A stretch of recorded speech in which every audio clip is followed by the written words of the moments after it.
Fecha os olhos por um momento, ou não.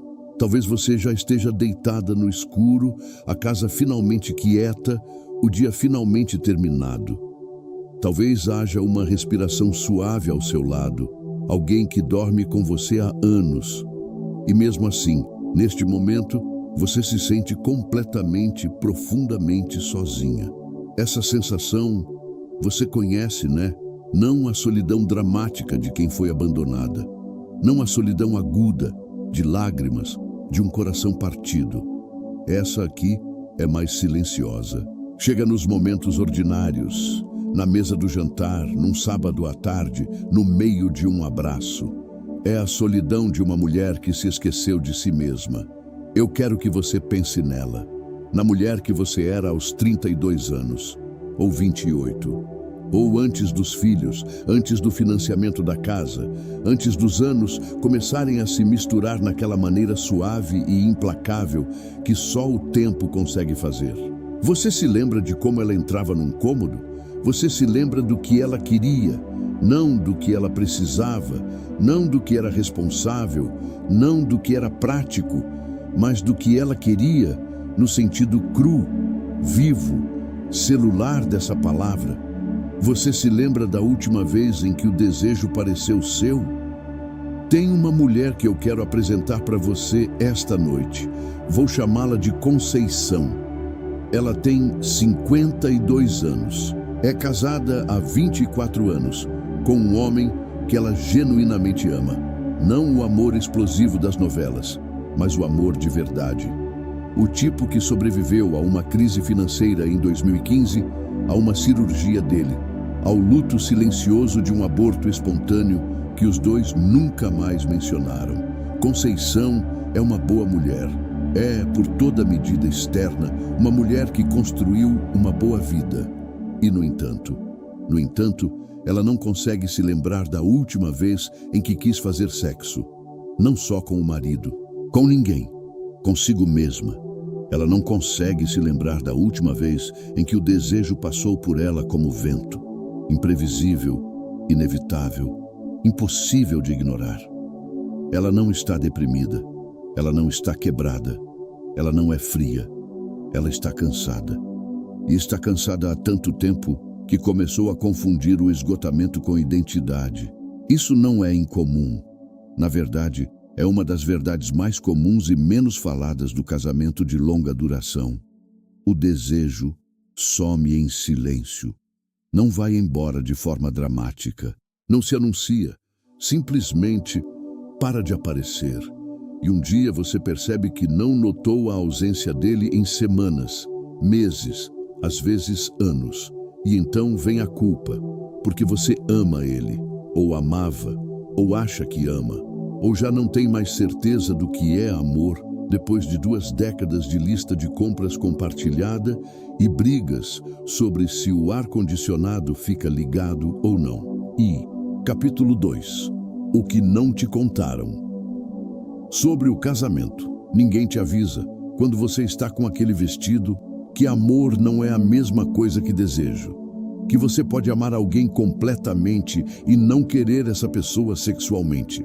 Que a familiaridade, exatamente a coisa que torna o casamento seguro, é também um dos maiores desafios para a energia erótica. Novidade acende o desejo. Certeza acalma o sistema nervoso. E o sistema nervoso e o desejo nem sempre querem a mesma coisa. Pensa nos primeiros tempos, a incerteza, o não saber, a carga elétrica de uma mensagem no celular. Como o tempo corria diferente quando você estava esperando para vê-lo. Como sua pele se sentia diferente quando ele estava perto. Essa eletricidade era real, não era falsa. Era a inteligência do seu corpo respondendo a uma experiência de estar viva, à possibilidade, ao risco, ao frisson primitivo de querer e ser querida. E então você construiu uma vida juntos.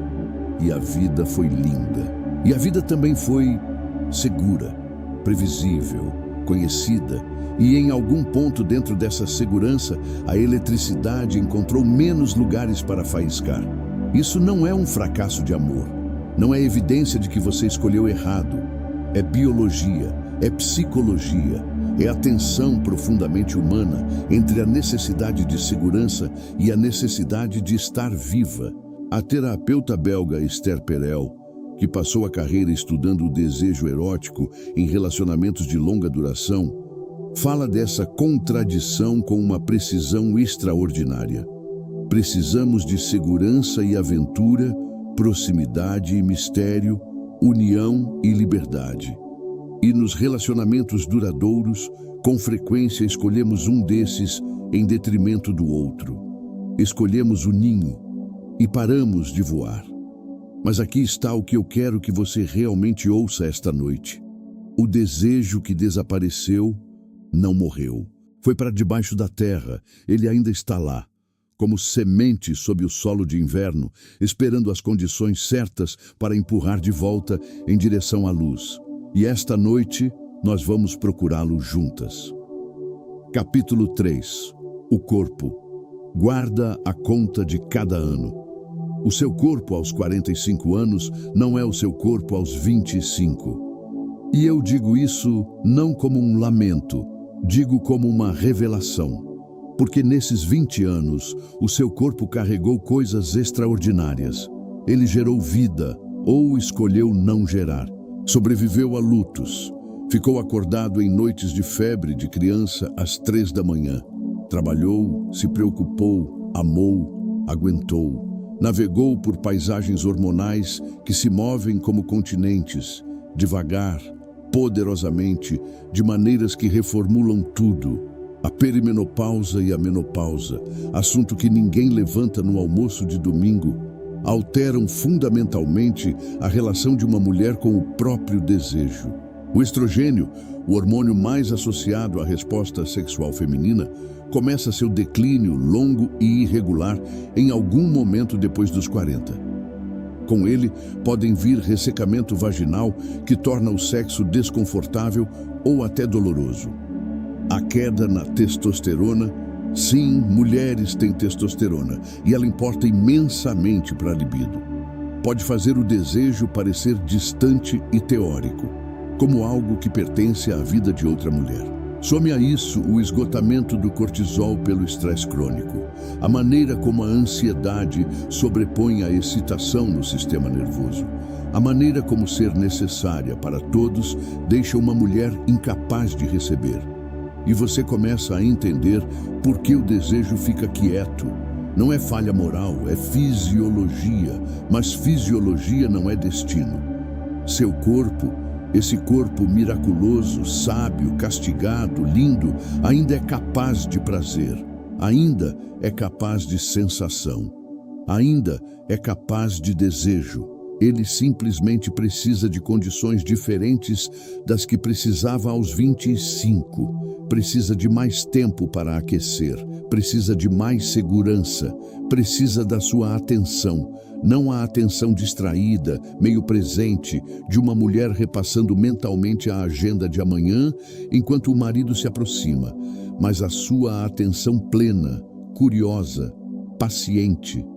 Precisa que você pare de tratá-lo como uma máquina que deveria funcionar por comando e comece a tratá-lo como uma coisa viva que precisa de cuidado. Aqui está o que eu quero que você pratique esta noite antes de dormir. Coloca uma mão no peito, coloca a outra na barriga, sente o calor das suas próprias mãos. Respira devagar, entra pelo nariz, sai pela boca e diz, em silêncio ou em voz alta, para esse corpo que carregou tanto: estou te ouvindo agora, estou aqui. Sou grata por tudo que você carregou. Só isso, apenas isso. Este é o começo. Parte 2. A descida entendendo o silêncio. Capítulo 4. Quando o sexo vira obrigação. Vamos falar sobre algo que ninguém diz em voz alta. Chega um momento em muitos casamentos, talvez você já tenha vivido, em que o sexo para de ser algo que você quer e começa a ser algo que você faz, como uma tarefa doméstica, como algo que você agenda mentalmente e se sente vagamente culpada por evitar e, às vezes, executa com o corpo enquanto a mente está em outro lugar completamente. Isso se chama sexo por dever. e é uma das experiências mais solitárias que uma mulher pode ter. Sexo por dever tem caras diferentes para mulheres diferentes. Para algumas, é o tá bom resignado quando ele se aproxima numa sexta à noite, o cálculo interno de faz 2 semanas, talvez isso deixe ele menos ressentido essa semana. Para outras, é ficar deitada no escuro depois sentindo nada. Não ruim exatamente, só vazia, como se algo tivesse sido tomado sem crueldade, mas também sem consentimento real. E para outras ainda, é o acúmulo lento de evitações. Ficar acordada até tarde de propósito, fingir dor de cabeça, a estratégia silenciosa de parecer dormindo quando ele vem para a cama. Se você se reconheceu em alguma dessas situações, eu quero que você saiba algo muito importante. Você não é uma esposa ruim. Você não é uma mulher fria. Você é uma mulher cujo desejo esteve pedindo por algo real, algo honesto, e não estava recebendo. Desejo não é uma chave. Você não pode ativá-lo na força de vontade. Desejo é uma resposta, a se sentir vista, a se sentir segura o suficiente para ser vulnerável, a se sentir como mais do que uma função na vida de alguém. Quando essas condições não estão presentes, o desejo recua. Ele está te protegendo. O seu corpo é sábio, mesmo quando a sabedoria dele incomoda todo mundo. No capítulo 5, a sobrecarga invisível e o erótico. Existe uma verdade que pesquisadores levaram décadas para articular, mas que toda mulher casada com filhos já sabe nos ossos. É extraordinariamente difícil desejar alguém que você sente que está maternando. A sobrecarga mental, esse trabalho invisível e inquantificável de lembrar de consultas, formulários da escola, lista de compras, quem precisa de tênis novo, quando o carro precisa de revisão, recai desproporcionalmente sobre as mulheres, mesmo em casamentos em que os dois trabalham em tempo integral. No Brasil, pesquisas do IBGE e do Instituto CEA confirmam isso repetidamente. A mulher brasileira trabalha em média 3 vezes mais horas em tarefas domésticas do que o homem, independente da classe social ou do nível de escolaridade. Isso não é acusação, é dado. E o que essa carga invisível faz com o desejo é preciso e devastador. Mantém o sistema nervoso da mulher em estado de gestão de baixo nível. A mantém em modo executivo, planejando, coordenando, antecipando, resolvendo. E o estado cerebral necessário para o desejo é fundamentalmente incompatível com o modo de gestão. Pense no seu cérebro como tendo cômodos diferentes. O cômodo de gestão é bem iluminado, organizado, eficiente. É onde você conduz a casa, cumpre prazos, cuida de todos. O cômodo erótico é mais escuro, mais lento. Exige que você esteja no corpo, não na cabeça. Exige receptividade, não controle. Exige, mais essencialmente, a capacidade de receber prazer, algo que mulheres em modo de gestão muitas vezes esqueceram como fazer. E tem ainda o trabalho emocional, o trabalho de gerenciar os sentimentos dele, garantir que ele não se sinta negligenciado. Garantir que o relacionamento pareça mantido, garantir que todos na casa estejam emocionalmente alimentados. Esse trabalho também é invisível e também é profundamente assexuado. Você não pode desejar plenamente alguém que você também está gerenciando emocionalmente. Essas duas coisas, o erótico e o maternal, vivem em espaços energéticos fundamentalmente diferentes. Quando as mulheres são solicitadas a ocupar os dois simultaneamente, o desejo muitas vezes recua para dar espaço ao cuidado. Capítulo 6. O que ele não entende e o que você não disse. Vamos falar com muita gentileza sobre o outro lado disso. Ele não entende. Muitos maridos, mesmo os bons, os amorosos, os bem-intencionados, genuinamente não entendem o que aconteceu com o desejo da esposa. Eles sentem como rejeição. Interpretam a esquiva como indiferença. talvez até como um veredicto sobre o valor deles, a atratividade deles, a adequação deles como homem.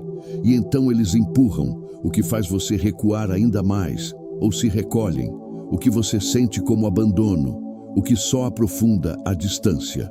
Esse é o doloroso ciclo de retroalimentação no centro de tantos casamentos de longa duração. Para ele, sexo é frequentemente o caminho para a intimidade emocional.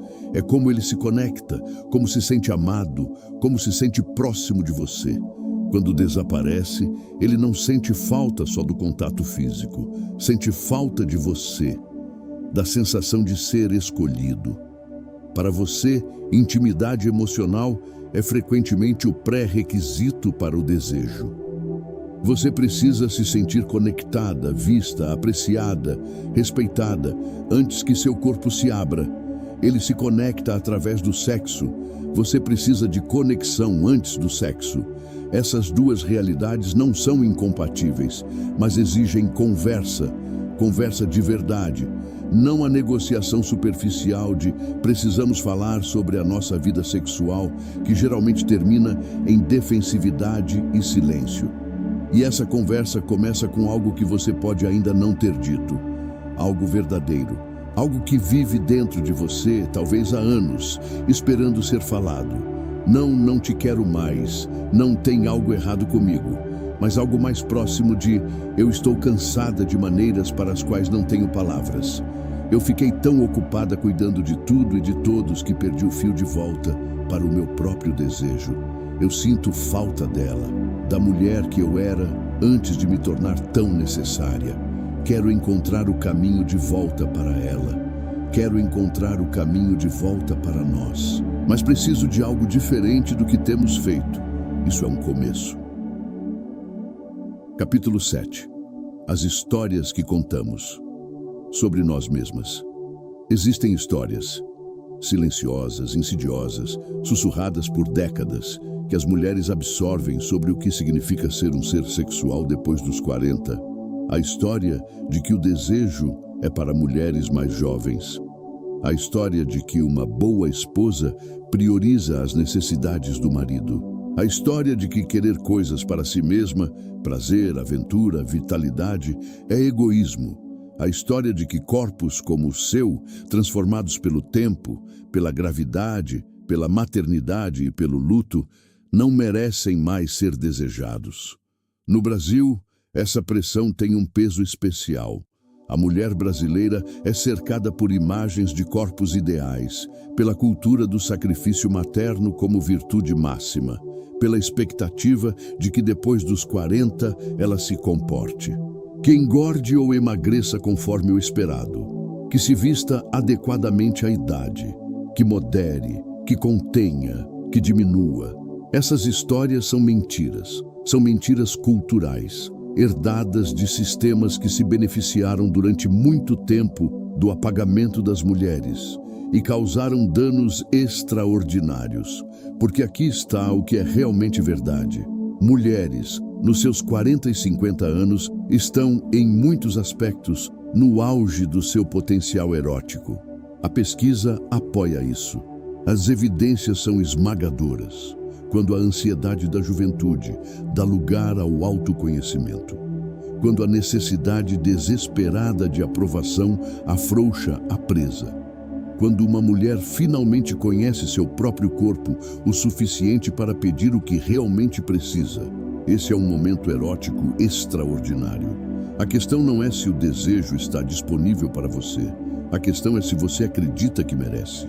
Esta noite, eu quero que você examine gentilmente uma história que você carrega sobre si mesma como ser sexual. De onde ela veio? É sua? É verdadeira? Você não precisa responder esta noite. Apenas deixa as perguntas viverem dentro de você. As perguntas são como as coisas mudam. Parte 3. A virada. Uma revelação sobre o desejo. Capítulo 8. A noite em que Conceição descobriu. Deixa eu voltar para Conceição. Era uma quarta-feira à noite em março. Os filhos tinham crescido. Um morava em São Paulo. A mais nova tinha ido estudar em Curitiba. A casa estava quieta de um jeito que ainda a surpreendia às vezes com a irreversibilidade disso. Uma casa inteira, só para dois. O marido, Rogério, estava na sala assistindo futebol. Ela tinha dito que ia ler. Tinha pego o livro e largado 3 vezes. Ela se sentou na beira da cama, na meia-luz, e se fez uma pergunta que não tinha se permitido fazer em anos. O que eu quero? Não o que Rogério queria. Não o que os filhos precisavam. Não o que fazia sentido, ou era responsável, ou era administrável dentro dos limites da vida dela.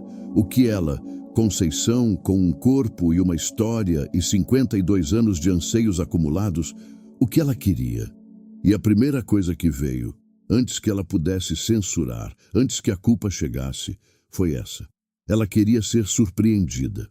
Ela queria algo inesperado, algo que não fosse agendado, algo que cruzasse a mesmice da terça-feira da vida dela como uma corrente elétrica e a lembrasse que ela ainda estava viva em todas as maneiras que importam. Ela não sabia o que fazer com essa resposta. Então, escreveu num caderninho que não abria há 2 anos e escreveu embaixo, no escuro: ainda estou aqui.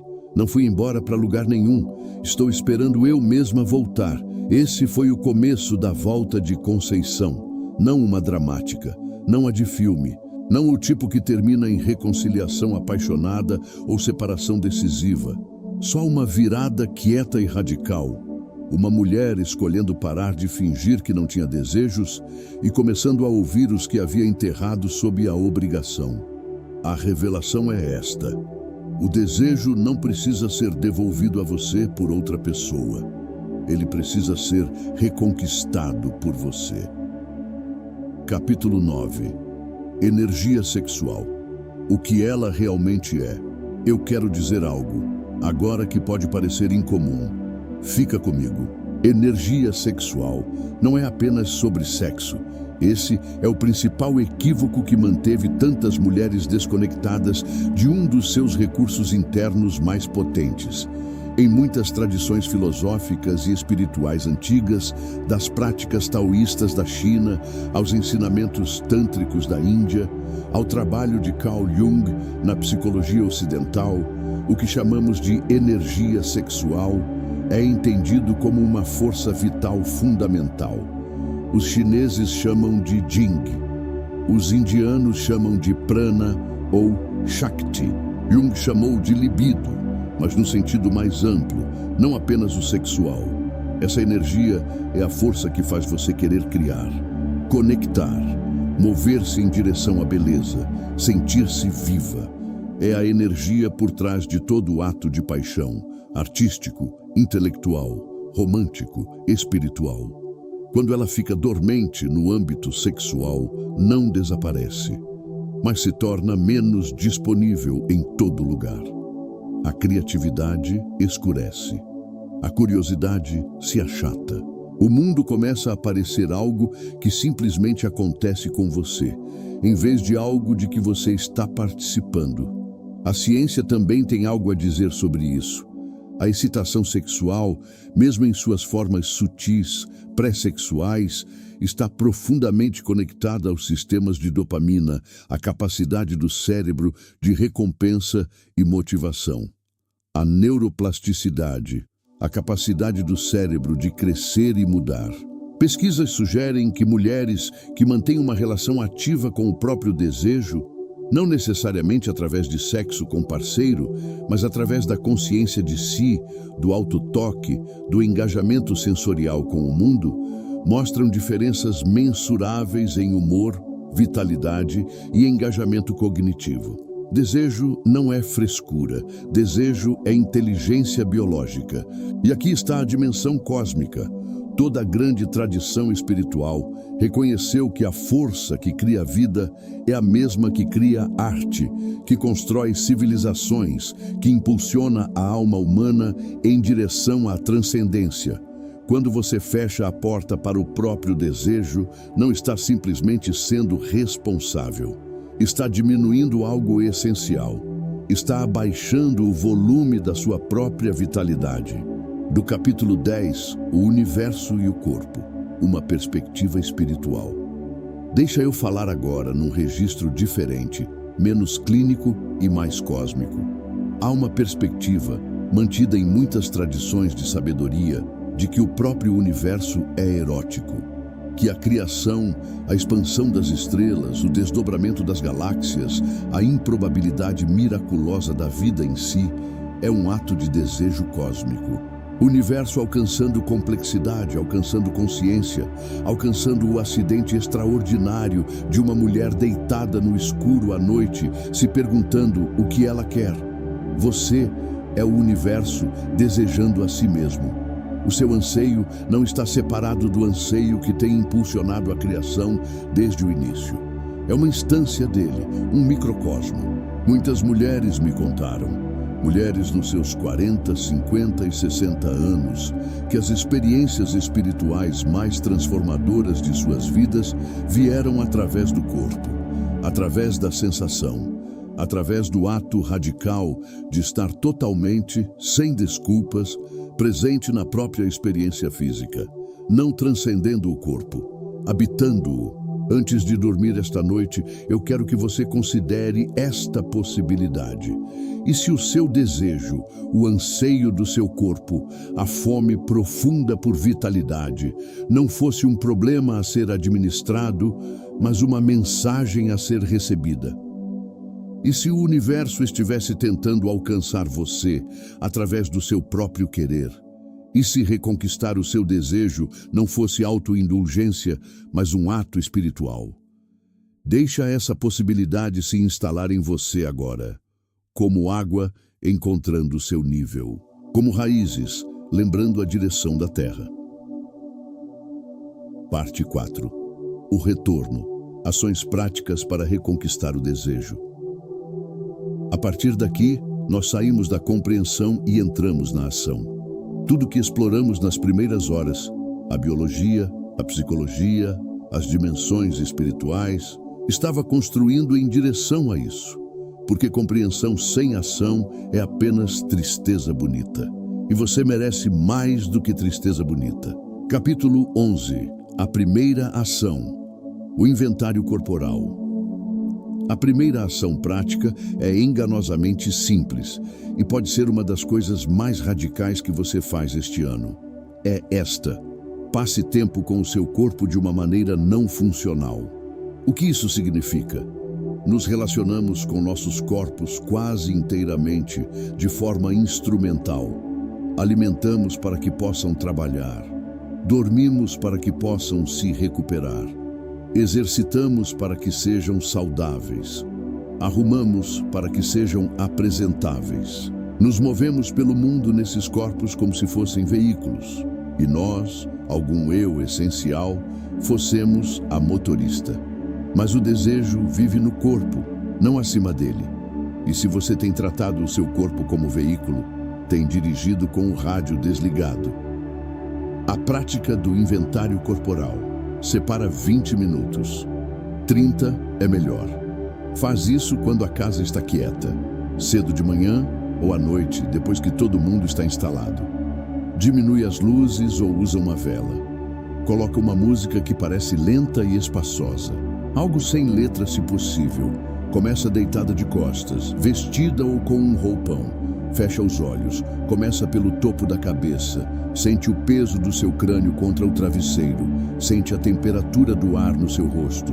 Move sua atenção devagar, muito devagar, para baixo pelo corpo. Testa, têmporas, mandíbula. Nota se está segurando tensão aí. A maioria de nós está. A gente range o queixo durante o dia e nunca percebe. Garganta, pescoço. O que você não está dizendo? A garganta guarda palavras não ditas como um peso físico. Ombros, peito, coração.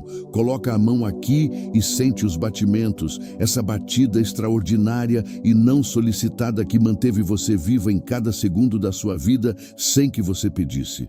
Barriga, quadris, pelve. Essa é a área que a maioria das mulheres abandonou. A área mais associada à vergonha, à decepção, à história complicada de ser mulher num mundo que teve ideias complicadas sobre os corpos das mulheres. Respira nesse espaço. Apenas respira. Você não tem que fazer mais nada. Apenas manda a respiração para baixo até a tigela da sua pelve, como se estivesse enchendo um copo. Coxas, joelhos, panturrilhas, pés. Quando tiver viajado por todo o comprimento do seu corpo, sobe devagar e pergunta, sem agenda, sem julgamento, onde sinto sensação? Onde me sinto entorpecida? Para onde minha atenção quer ir? Isso é informação, não um diagnóstico, não um veredicto, informação. Faz essa prática 3 vezes na próxima semana, só 3 vezes. Você não precisa sentir nada dramático, não precisa de uma revelação. Você simplesmente precisa começar a prática de se habitar novamente. O corpo responde à atenção. Ele tem estado esperando pela sua. Capítulo 12. A segunda ação. O mapa do desejo. A segunda ação precisa de um caderno. Se você não tem uma folha dobrada guardada em algum lugar privado serve. Isso é só seu. Responda essas perguntas. Leva o tempo que precisar. Não existem respostas certas. Existe apenas o que é verdadeiro para você. Pergunta 1. Quando foi a última vez que você se sentiu genuinamente, fisicamente viva? Não performando vitalidade, não passando pelos movimentos de viver, mas realmente, no seu corpo, no momento presente, viva. O que você estava fazendo? Onde estava? O que estava acontecendo no seu corpo? Pergunta 2. De que você está com fome? Não de comida, não no sentido literal. Qual é a fome mais profunda? Toque, ser testemunhada, liberdade, aventura, descanso que seja realmente descansante, beleza? Algo que você nunca admitiu a si mesma antes? Pergunta 3. O que você tem fingido não querer? Essa é a importante. Existem coisas que fingimos não querer porque querê-las parece perigoso, inconveniente, egoísta ou simplesmente doloroso demais se permanecerem fora de alcance. Qual é a sua? Pergunta 4. Se o desejo voltasse ao seu corpo, o que você faria primeiro? Não responde o que é responsável. Não responde o que é realista. Responde o que é verdadeiro. Esse é o seu mapa do desejo. É um mapa não de onde você está, mas de onde você sempre quis ir. É um documento da si mesma que você tem adiado. Você não precisa agir nele imediatamente. Não precisa compartilhá-lo com ninguém. Apenas escreve. Dar linguagem ao desejo é em si um ato de poder. Ibo capítulo 13. A terceira ação, reclamação sensorial. O desejo é uma experiência sensorial antes de ser sexual. E na implacabilidade da vida cotidiana, muitas mulheres ficaram entorpecidas aos próprios sentidos, movendo-se pelo mundo sem saboreá-lo, tocá-lo, cheirá-lo, vê-lo.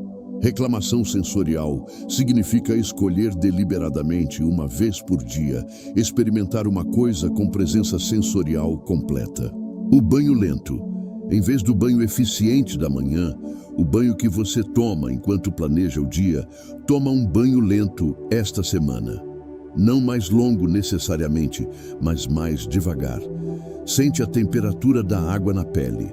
Nota onde ela cai primeiro e onde chega por último. Usa o sabonete que tiver, mas cheira, realmente cheira. Deixa a água correr pelo rosto e realmente sente isso, em vez de experimentar como algo acontecendo com você enquanto pensa em outra coisa.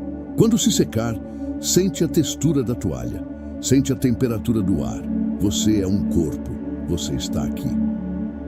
A meditação do sabor. Pega um pedaço de comida, um quadradinho de chocolate amargo, uma fruta madura, o que tiver, e come com toda a atenção. Cheira antes de comer. Deixa pousar na língua antes de mastigar. Nota a textura, a temperatura, como o sabor muda e se desenvolve. Nota quando quer mais. Nota o prazer.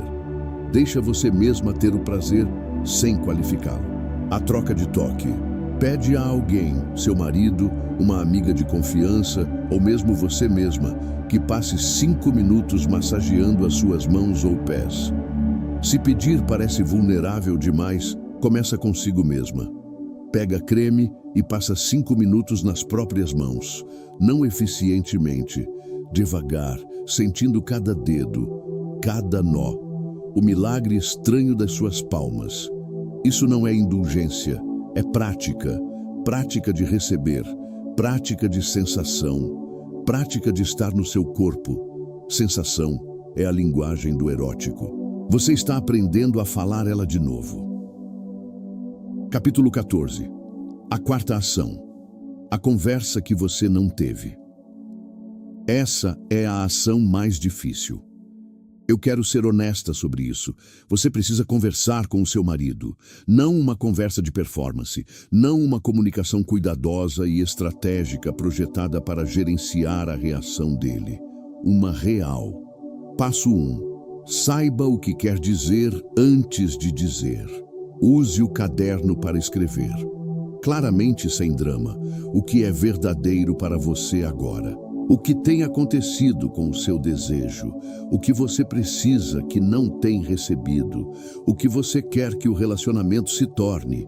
Isso não é um documento de acusação, é um documento de verdade. Passo 2. Escolha o momento certo, não durante uma briga. Não imediatamente antes de dormir, quando as defesas estão altas e a energia está baixa. Não quando qualquer um dos dois está distraído, com fome ou carregando o estresse do dia. Procura um domingo de manhã calmo, uma caminhada tranquila, um momento em que vocês dois estejam, improvável mas possível, presentes. Passo 3. Começa com amor, não com reclamação. O instinto, quando finalmente falamos algo difícil, é liderar com a queixa. Mas a queixa vem do amor. Começa por aí. Algo como: eu te amo e quero ser honesta com você sobre algo que tem sido difícil para mim, porque quero que a gente seja próximos. Não quero continuar fingindo que está tudo bem quando sei que poderia ser melhor. A passo 4. Seja específica sobre o que precisa, não só sobre o que está errado. Preciso de mais tempo para fazer a transição do meu dia antes de conseguir me sentir conectada a você. Preciso me sentir mais parceira e menos mais uma tarefa sendo gerenciada. Preciso de mais do que tínhamos no começo, mais espontaneidade, mais leveza. Preciso que você saiba que meu não querer sexo não é uma rejeição sua. É algo que estou resolvendo sobre mim mesma. De passo 5. Abra espaço para a realidade dele. Pergunta para ele, com curiosidade genuína, não como armadilha. Como isso tem sido para você? E então ouve. Realmente ouve. A realidade dele não é sua inimiga. É metade da imagem. Essa conversa pode não correr perfeitamente. Pode precisar acontecer mais de uma vez, mas é necessária. O desejo que você está reconquistando não terá para onde ir num relacionamento que não consegue conter a verdade honesta. Dade diz. Capítulo 15. A quinta ação. Reconquistando a imaginação erótica. A imaginação erótica é um dos recursos mais poderosos e mais negligenciados que uma mulher tem. Com imaginação erótica, não me refiro à fantasia no sentido estreito e pornográfico. Refiro-me à capacidade de ser imaginativamente viva ao desejo, ao que te move, ao que te interessa, ao que desperta algo em você. Muitas mulheres deixaram essa capacidade atrofiar. Parece frescura, parece perigoso, parece território que não pertence a mulheres responsáveis de meia idade, com financiamentos e responsabilidades. Essa é a história. E a história está errada. A sua imaginação erótica é um mato que precisa ser caminhado regularmente. Não com vergonha, mas com o mesmo espírito de curiosidade com que você exploraria qualquer outra paisagem interior. Exercício prático. A permissão para si mesma. Escreva para si mesma uma licença de permissão. Pode ser privada, secreta, imediatamente destruída se preferir, mas escreva algo como: eu, seu nome, me dou plena permissão para imaginar o que quiser. Minha imaginação não é meu comportamento. Minhas fantasias não são meu caráter, elas são a paisagem do meu desejo, e eu posso caminhar por lá livremente e sem julgamento. E então, caminhe por lá. Leia algo que te mova, não necessariamente pornográfico se isso não te agrada, mas algo que desperte algo. Um romance com uma personagem cujo desejo você reconhece, um ensaio sobre paixão, um poema que fala a linguagem do corpo. Nota o que desperta. Nota sem julgar o que desperta. Simplesmente testemunhe o próprio desejo com curiosidade. Pesquisas mostram consistentemente que o desejo das mulheres responde fortemente ao engajamento psicológico, à história, ao contexto, à imaginação. Diferente dos homens, cujo desejo frequentemente é mais visual e fisicamente ativado, as mulheres frequentemente precisam que a narrativa venha primeiro. A imaginação precisa ser engajada antes que o corpo siga. Alimente a sua imaginação. Ela não está separada do seu desejo. É o seu pré-requisito. Capítulo 16. A sexta ação. Criando condições para a reconexão. Essa ação é para o relacionamento. É sobre criar novas condições dentro do casamento. Condições em que o desejo tenha uma chance real. Porque o desejo não se regenera espontaneamente em relacionamentos que não mudaram. Se nada muda, nada muda. Crie uma hora semanal sem agenda. Uma hora por semana, sem celulares, sem resolução de problemas, sem logística, sem falar dos filhos, das finanças, da agenda.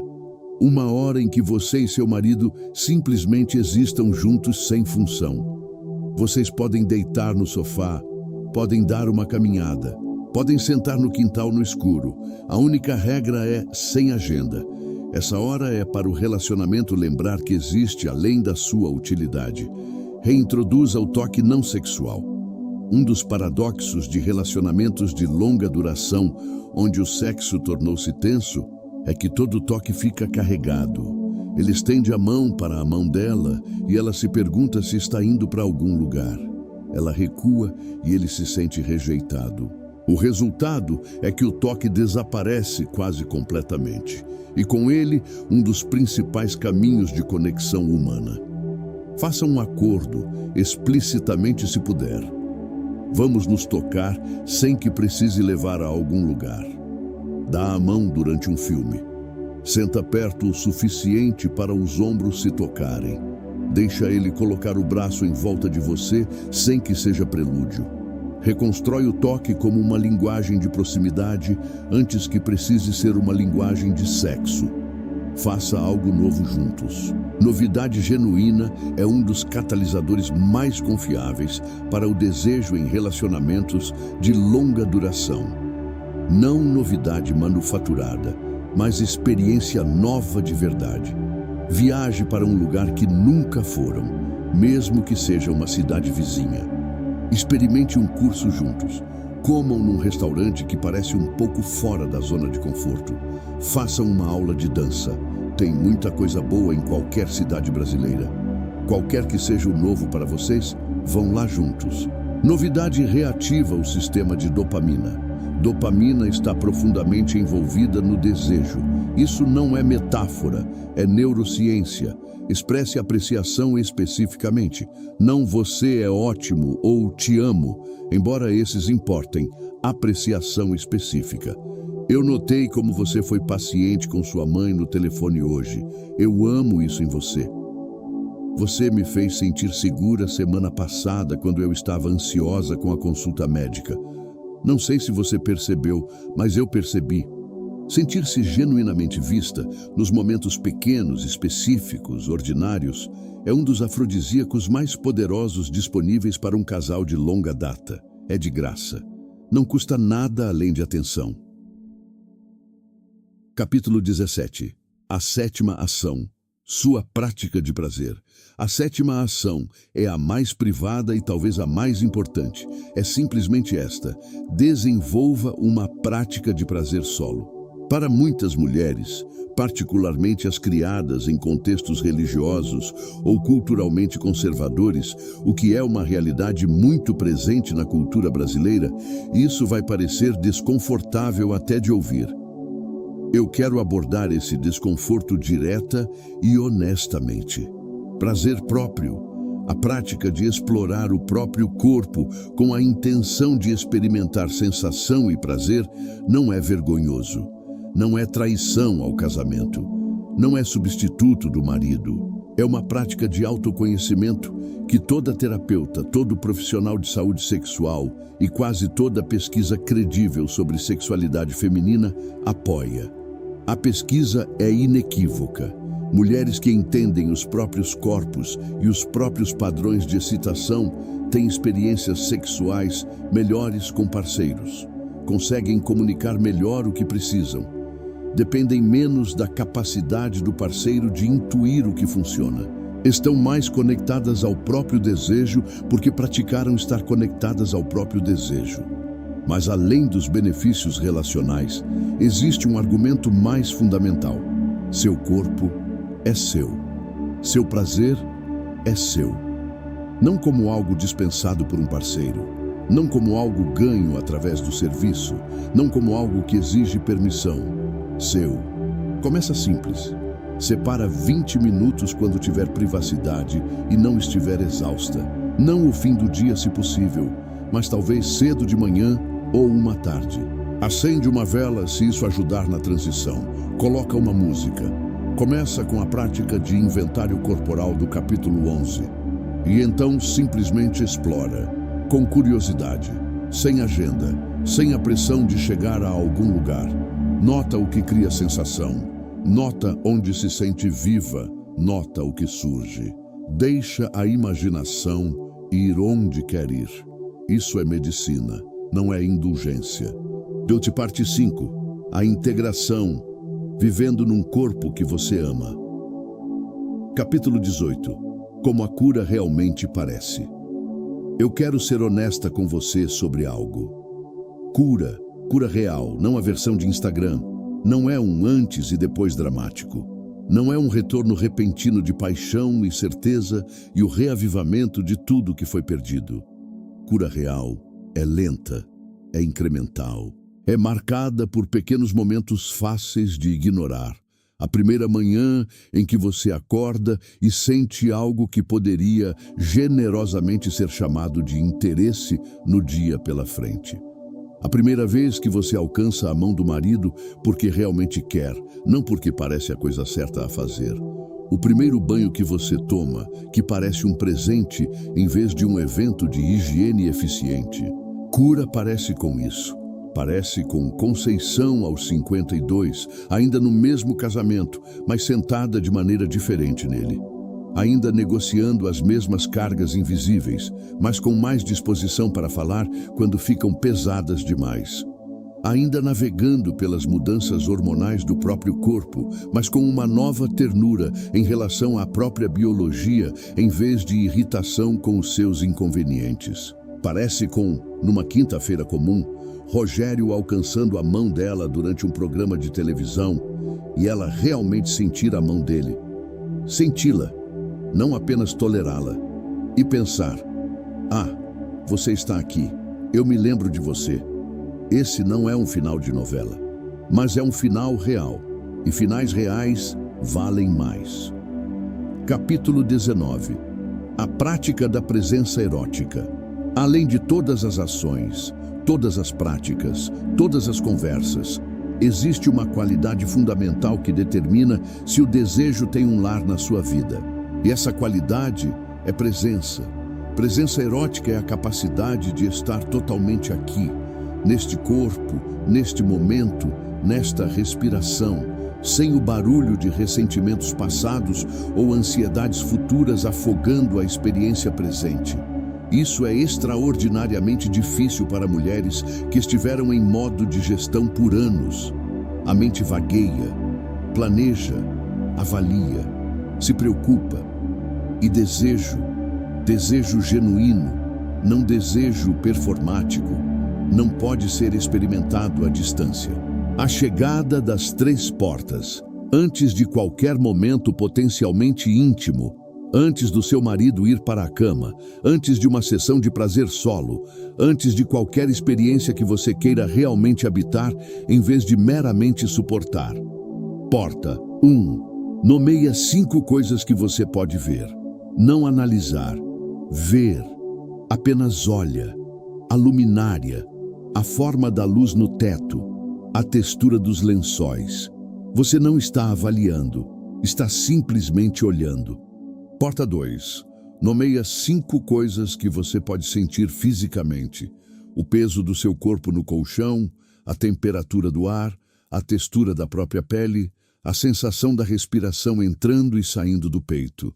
Você está chegando no corpo. Porta 3. Nomeia uma coisa pela qual você é grata. Sobre este momento, sobre este corpo, sobre esta vida. Só uma. A gratidão é o caminho mais rápido conhecido da mente ansiosa para o coração presente. Você chegou. Você está aqui. Você é habitável. Agora, o que quer que aconteça, acontece no presente. Capítulo 20. Envelhecimento, desejo e a segunda primavera. Na medicina e filosofia chinesa existe um conceito, lindo na sua contraintuitividade, chamado de segunda primavera. Ele se refere ao tempo após a menopausa, o tempo em que os anos de fertilidade e sua volatilidade hormonal passaram, e uma mulher entra numa nova fase, associada não ao declínio, mas à emergência de um tipo diferente e mais profundo de poder. A segunda primavera é dita ser um tempo de libertação, quando a energia que estava direcionada para fora, para a reprodução, para os filhos, para a criação e sustentação da família, volta para dentro e depois irradia de volta para fora como sabedoria, como fogo criativo, como a autoridade particular que pertence apenas a uma mulher que viveu. Existe pesquisa que apoia uma versão disso. Estudos com mulheres pós-menopáusicas mostram que, na ausência de dor ou disfunção não tratadas, muitas mulheres relatam melhoras na relação com o próprio desejo após a menopausa. A ansiedade da gravidez, a imprevisibilidade do ciclo menstrual, a volatilidade hormonal dos anos férteis. Tudo isso se resolve. O que permanece, para muitas mulheres, é algo mais simples, algo mais honesto. Um corpo que sabe o que quer e não tem mais vergonha de querer. Sua idade não é o seu obstáculo.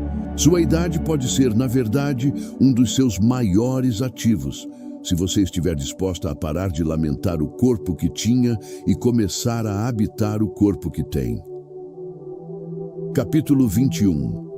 Uma carta para a sua versão mais jovem. Eu quero te convidar para um tipo diferente de prática agora, uma que não é sobre o corpo, mas sobre a história. Pensa na mulher que você era quando o desejo chegou pela primeira vez na sua vida. Não necessariamente quando você fez sexo pela primeira vez, mas quando você primeiro sentiu aquela qualidade elétrica, viva, de alcançar que é o começo do desejo. Quando você o sentiu plenamente, antes que ficasse complicado. Quantos anos você tinha? Onde estava? O que estava vestindo? Do que tinha medo? O que esperava? Escreve uma carta para ela. Ou, deitada no escuro esta noite, fala com ela silenciosamente. Diz a ela o que você sabe agora que ela não sabia então. Diz a ela que o desejo que carrega não é perigoso, é a sua bússola. Diz a ela que o corpo em que ela vive, aquele que provavelmente está tentando esconder ou consertar ou pedir desculpas, vai carregá-la por mais do que ela consegue imaginar. Diz a ela que o anseio que sente não é fraqueza, é vitalidade, e diz, ele volta. Mesmo quando vai embora, e vai, às vezes, ele volta. Porque você é o tipo de mulher que sabe encontrar o caminho de volta para si mesma. Então, gentilmente, eternamente, deixa essa versão mais jovem te dizer algo de volta. Ela se lembra de coisas que você esqueceu. Deixa ela te lembrar. Parte 6. O ensinamento da noite, para a mente subconsciente. Você está ficando com sono agora, e isso é exatamente certo. O corpo sabe quando é hora de se render ao sono, e o sono não é uma derrota. É a cura mais profunda disponível para você. O que segue é projetado para esse espaço liminal entre acordar e dormir. Para a mente subconsciente, que está sempre ouvindo, sempre absorvendo, sempre retecendo a história de quem você é. Capítulo 22. Afirmações. Para o subconsciente. Deixa essas palavras te encontrar onde quer que você esteja, acordada ou adormecendo, consciente ou já viajando em direção ao mundo dos sonhos. Você não precisa acreditar nelas ainda. Simplesmente deixa-as entrar. Eu sou uma mulher de profundidade e vitalidade extraordinárias. O meu desejo não é um problema, é o meu poder. Eu mereço prazer. Eu mereço ternura, eu mereço ser conhecida de verdade. Meu corpo é sábio, meu corpo é lindo, meu corpo carrega a evidência de uma vida plenamente vivida. Eu estou me tornando mais eu mesma a cada ano que passa, não menos. O universo conspira pela minha completude. Eu estou contida, sou guiada, sou amada por forças maiores do que posso ver. O meu desejo me conecta à verdade mais profunda da criação. Quando quero, participo do querer que construiu galáxias. Eu libero a história de que sou demais, ou de menos, ou que já passou o meu tempo. Eu libero a história de que o desejo é para outras mulheres. Eu me abro para a possibilidade de que a vitalidade esteve esperando por mim voltar para ela. Eu sou grata por este corpo, por esta respiração, por esta noite, por este silêncio particular, esta escuridão particular em que qualquer coisa pode ser possível. Eu sou suficiente, sempre fui suficiente e estou apenas começando. E no capítulo 23, a visualização do sono. Fecha os olhos agora, ou deixa-os descansar onde já caíram. Imagina-te num lugar de beleza extraordinária. Pode ser real, algum lugar em que você esteve e amou, ou inteiramente imaginado. Talvez seja uma praia no Nordeste ao entardecer, a luz ficando dourada e longa, o ar quente carregando o cheiro de salgado e flores silvestres. Talvez seja a varanda de uma casa de sítio em Minas, o verde infinito, a chuva começando suave no final da tarde. Talvez seja uma mata atlântica ao amanhecer, as árvores enormes e antigas, o chão macio de anos de folhas caídas e vida se transformando. Você está lá, você está sozinha, não do jeito solitário, mas do jeito livre. Sozinha, do jeito que você está consigo mesma, quando nenhuma performance é necessária. Nesse lugar, você é simplesmente uma mulher num corpo, com a sua idade particular, com a sua história particular, com os seus desejos particulares. E tudo isso, cada ano, cada cicatriz, cada perda, cada anseio, tudo isso é bem-vindo aqui, tudo pertence. Sente o chão sob você. Sente ele te segurando.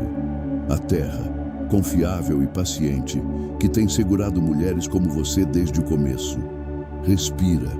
E agora, sente algo começando a se mexer. Não com urgência, não dramaticamente.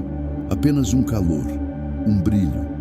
Como uma brasa que foi guardada para o inverno e agora, no sopro da sua atenção, está começando a se lembrar de que um dia foi fogo. Esse calor é seu, sempre foi seu, não foi a lugar nenhum. Simplesmente esteve esperando, paciente como a terra, constante como a luz das estrelas, que você se lembrasse dele. Deixa ele se mover por você agora, esse calor. Devagar, do centro do seu corpo para fora, para a barriga, o peito, as mãos, o rosto, para os lugares quietos, para os cantos esquecidos.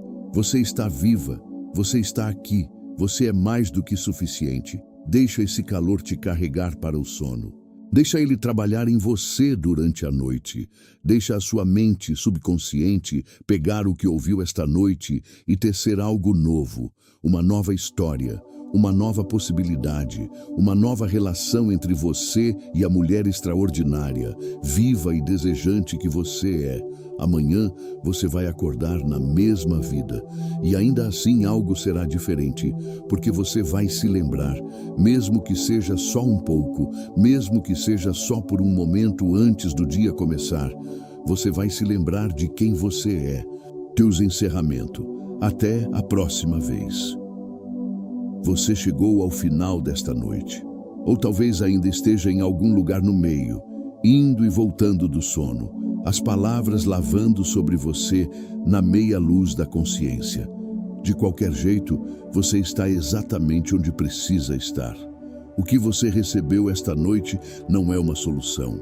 Soluções são para problemas, e você não é um problema. O que você recebeu é uma lembrança. Uma lembrança de que o desejo não é luxo, é seu direito. Uma lembrança de que seu corpo é sábio, mesmo quando é inconveniente. Uma lembrança de que a parte do casamento que ninguém posta, o escurecimento lento, a distância, o anseio silencioso por algo mais, não é sinal de fracasso, mas um convite. Um convite para ir mais fundo, para ser mais honesta, para querer com mais ferocidade, para amar mais verdadeiramente, a si mesma primeiro e depois as pessoas que a sua vida te deu. Conceição ainda mora na casa dela. Ainda discute com Rogério sobre o ar-condicionado. Ainda carrega mais do que a sua parte da carga invisível, mas algo é diferente. Ela se lembrou de que está viva. E a vitalidade, uma vez lembrada, é extraordinariamente difícil de esquecer. Você também está viva, mais viva do que tem se permitido ser, mais desejante, mais sentindo, mais poderosa. O universo sabe disso. Ele tem esperado pacientemente, cosmicamente, com a paciência infinita de algo que existe desde antes do tempo, para que você também se lembre. Esta noite, você deu um passo. Isso é suficiente, isso é tudo. Dorme agora. Deixa a noite fazer o seu trabalho. Deixa a mente subconsciente receber o que foi dado e começar o seu trabalho quieto e transformador. Quando acordar, ainda será você, mas também será a mulher que ouviu. A mulher que ousou, por algumas horas no escuro, levar o próprio desejo a sério. Essa mulher já é diferente. Essa mulher já está no caminho de volta para si mesma. Boa noite. Você é amada. Você é desejada. Você é suficiente.